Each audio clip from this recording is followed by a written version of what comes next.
విషయంలో కాంగ్రెస్ బీజేపీ నేతల మధ్య డైలాగ్ వార్ నడుస్తూనే ఉంది. బీసీల రిజర్వేషన్ విషయంలో రేవంత్ సర్కార్ తీరును తప్పుపట్టారు కేంద్ర మంత్రి బండి సంజయ్. అయితే ఆయనకి కౌంటర్ ఇచ్చారు మంత్రి పొన్నం ప్రభాకర్.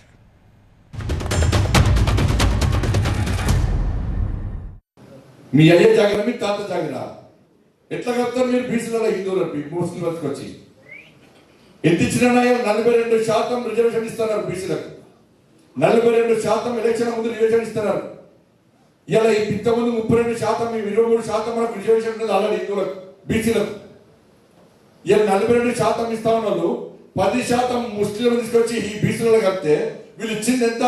32% మాత్రమే బీసీలకు రిజర్వేషన్ ఇస్తూ 42% ఇవ్వడానికి కేంద్రానికి నివేదికలు అవుతారట.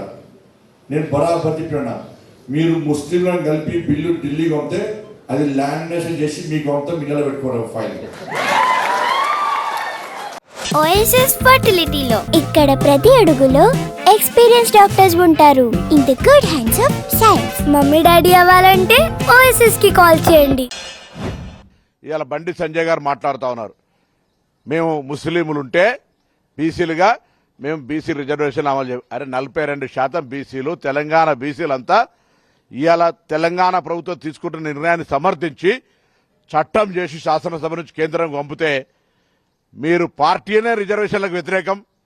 మీరు ఆనాడు కూడా మండల్ కమిషన్ వస్తే కమండలం పేరు మీద యాత్ర తీసిన వాళ్ళు ఇవాళ మళ్ళీ కులగణన సర్వే లోపల జరగాలంటే సుప్రీంకోర్టు అఫిడవిట్ వేసిన వాళ్ళు అవన్నీ కారణాలు చెప్పలేక దీని పేరు మీద అడ్డం పెట్టే ప్రయత్నం చేస్తారు. మానుకోండి. తెలంగాణ ప్రభుత్వం మార్చి మొదటి వారంలో శాసనసభలో చేసే చట్టాన్ని కేంద్రం ఆమోదించాల్సిందే. ఆమోదింపజేసే బాధ్యత బండి సంజయ్దే.